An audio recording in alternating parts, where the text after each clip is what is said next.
मजनू साहब को ऐसा सबक सिखाना है कि फिर कभी इश्क का नाम तक ना ले। गोंद गुलाब जामुन में और मिर्च पत्थर के टुकड़े दही बड़ों में और नीम की पत्तियों की चाय। अरे इसकी महक से तो लगता है कि बहुत ही लाजवाब होगा। Thank you so much. आप खाइए ना। हाँ, पर आप भी तो खाइए ना। आज मेरा व्रत है, इसलिए आपको ये सब अब अकेले ही खाना पड़ेगा। अच्छा बताइए, आप क्या पहले खाएंगे? जो कुछ भी आप प्यार से अपने हाथ से खिलाएंगी ना, मैं खा लूंगा। तो पहले आप दही बड़े खाइए। ओके।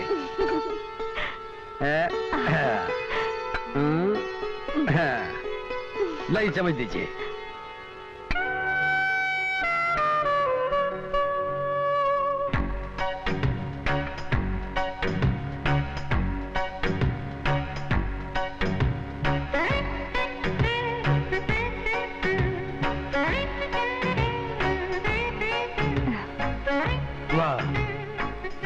बहुत बढ़िया।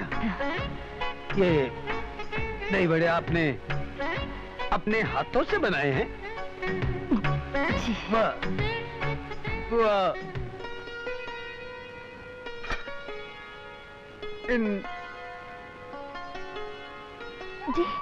इन गुलाब जामुनों पर भी आप ही का हाथ लगा हुआ है। बहुत अच्छे। लाइए, इन्हें भी मुझे खिला दीजिए ना। लाइए। वाह वाह, दो। Very good. नहीं राम, ये शादी नहीं हो सकती। ममता, जब भगवान ने हमें एक दूसरे के लिए बनाया है तो ये शादी होकर रहेगी। राम, तुम्हारे जोशी ने तुम्हारी भविष्यवाणी की है। उसने मेरा भाग्य नहीं देखा। अगर उसने देखा होता तो तुमको बताता कि मेरे हाथ की रेखाएं तुम्हारे हाथ की रेखाओं से मेल नहीं खा सकती। तो मैं इन्हें मिटा दूंगा और फिर वो रेखाएं बनाऊंगा जो तुम्हारे हाथ में है। फिर भी मेरी तकदीर नहीं बदल पाओगे। मेरी किस्मत मेरे जन्म ने मेरे हाथों में नहीं, मेरे माथे पर लिखी है कि मैं आप जैसे बड़े घर की बहू नहीं बन सकती, क्योंकि मैं एक तबाइफ की बेटी हूं।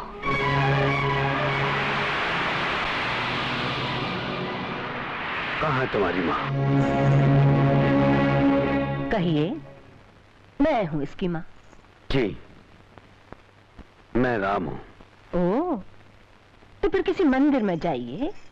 यहाँ तब आपके घर पे क्या करने आए हैं आप? कहीं ऐसा ना हो कि लोग कहने लगे कि तवाइफों ने तो राम को भी नहीं बख्शा, उन्हें भी अपना ग्राहक बना लिया। राम तवाइफों के घर भी जाएंगे तो उनके ग्राहक नहीं, अहिल्या के राम ही कहलाएंगे। ओह, तो आप मेरी बेटी के लिए अहिल्या के राम बनकर आए हैं। राम साहब, मेरी बेटी अहिल्या की तरह कोई पत्थर की मूर्ति नहीं जिसे आप मुक्त करके खुद भगवान बन जाएं। उसे मुक्ति नहीं, उसे बंधन चाहिए। एक घर की चार दीवारी का बंधन, एक पति के प्यार और विश्वास का बंधन। तवाइफों की बेटियों को मुक्त कराना आसान है, उनको शादी का बंधन देना आसान नहीं। जाइए। माँ जी, जब आपने अपनी बेटी को इस माहौल से दूर रखा, एक शरीफ लड़की की तरह उसे पढ़ाया लिखाया, शरीफों की तरह उसकी परवरिश की, तो कहीं ना कहीं आपके मन में यह विश्वास जरूर होगा कि कभी न कभी कोई राम आपकी बेटी को इस बंधन में बांधेगा। इन आंखों ने कई बार तवाइफों की बेटियों को रईसों के बेटों के साथ कोठों की सीढ़ियों से उतरकर बड़ी बड़ी कोठियों में जाते तो देखा है, लेकिन कभी उनके घर में बसते हुए नहीं देखा। अगर मेरी ममता के लिए कभी कोई राम आएगा तो रईस का नहीं, गरीब का बेटा होगा।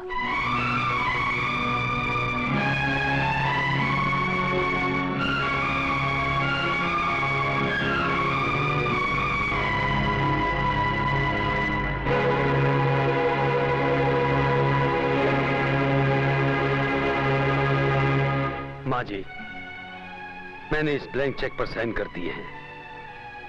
आप इस पर कोई ऐसी रकम भर दीजिए जिसके चले जाने से मेरी सारी अमीरी चली जाए, ताकि जो अमीरी मेरे और ममता के बीच में दीवार बनकर खड़ी है वो हमेशा के लिए गिर जाए। मैं हर कीमत पर आपकी बेटी के साथ शादी करने के लिए राजी हूं। ठहरो।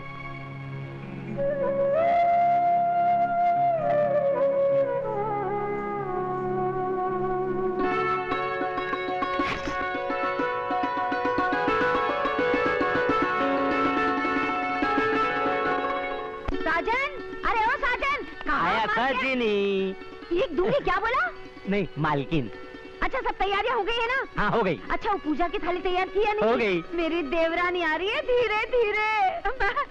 क्या क्या? अरे मैंने ही करेगी या कुछ बोलेगी भी? मैडम दुल्हन आ गया है। दुल्हन आ गई? दुल्हन आ गई। लाइफ बन गई।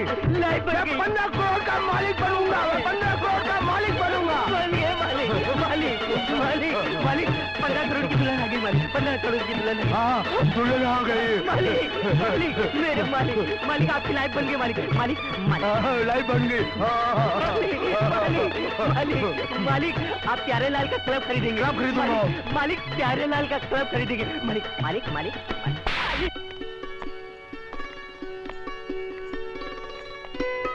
ठहरिए देवर जी, आपके आने की खुशी में मैं इतनी पागल हो गई थी कि गृह प्रवेश करवाना ही भूल गई। पहले गृह प्रवेश की रस्म होगी। देवर जी बहुरानी कहाँ है? भाभी, आपकी बहुरानी तो आपके सामने खड़ी है। बहुरानी? धीरे धीरे। भाभी, क्या हुआ भाभी? भाभी क्या हुआ भैया? इसकी लाइफ बन गई। इतनी खुशी बर्दाश्त नहीं हुई ना, इसलिए बेचारी बेहोश हो गई। चलो चलो उठो भाभी।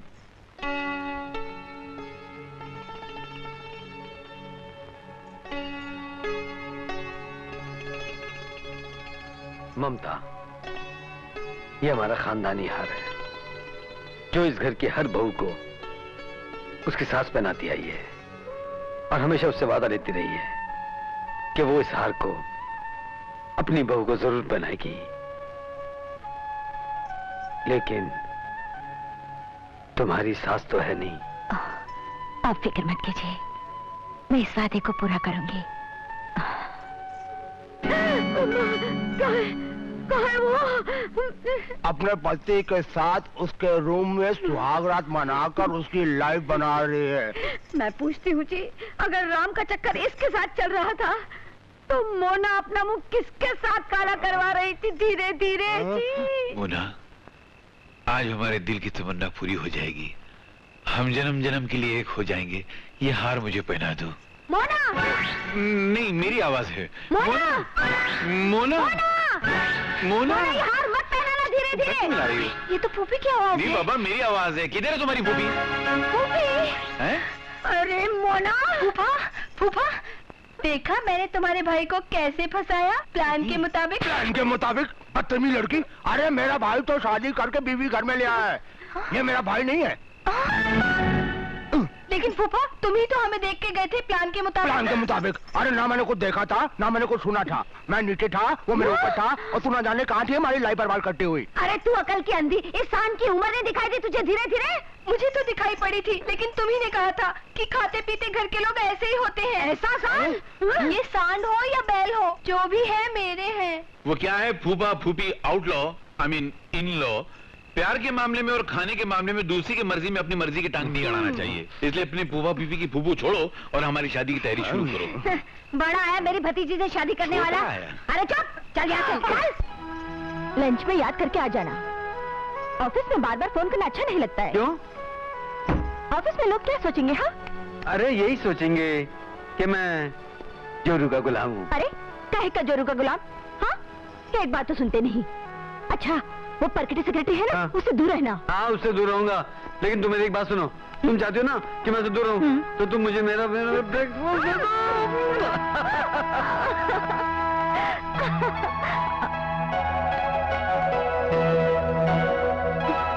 बाल बाल बच गए, वरना वो तो मुंह काला करने की पूरी तैयारी में थी।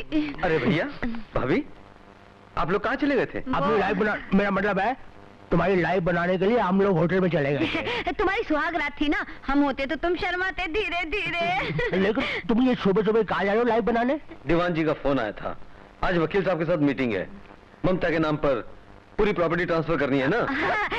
तो शुभ काम में देर किस बात की, फौरन जाइए, धीरे धीरे जाइए। हमारी तो लाइफ बर्बाद हो गई ना।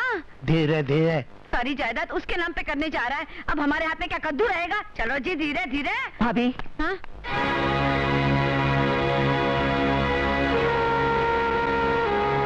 आप दोनों के बिना ये घर बहुत सुना लग रहा था। अरे ये घर तो तुम्हारा है देवरानी जी, पता नहीं कहाँ से तकदीर लिखा कर लाई हो कि आते ही करोड़ों की मिल्कियत मुट्ठी में कर ली, और साथ में इस घर की, इस खानदान की और बाबूजी की इज्जत रखने की जिम्मेदारी भी। लेकिन आप लोगों ने उनका ट्रस्टी बनकर उसे ऐसा भ्रष्ट किया है कि स्वर्ग में भी उनकी आत्मा आंसू बहा रही होगी। बहुरानी चिल्लाओ मत, मैं इस घर की नौकरानी नहीं। मुझे तुम लोगों की असलियत मालूम पड़ गई है। ये देखो, ये बिल्स देखो, तुम लोगों के यश के हैं शराब, जेवर और कर्जे की हुलिया। अरे जब बहू घर में आती है तो सगे संबंधी दोस्त बहू को आशीर्वाद देने आते हैं, लेकिन आप लोगों की मेहरबानी से आपके कर्जदार कर्ज वसूल करने आए। वो तो अच्छा हुआ जो इन्हें मालूम नहीं पड़ा, नहीं तो तुम दोनों को 1 मिनट में घर से निकाल देते और दुनिया कहती कि जेठ जिठानी चचेरे हैं, इसलिए देवरानी ने आते ही घर से निकाल दिया। हमें माफ कर दीजिए बहुरानी, हमारी इज्जत आपके हाथ है। मैं इनकी कसम खाती हूँ और मैं इनकी कसम खाता हूँ कि हम आज से कभी शराब नहीं पिएंगे, कभी अयाशी नहीं करेंगे, कभी जेवर नहीं अरे पहनेंगे, कपड़ा नहीं पहनेंगे, कपड़ा नहीं खरीदेंगे, अब क्लब नहीं जाएंगे। ये कभी कभी सोशल क्लब जाते हैं ना, धीरे धीरे।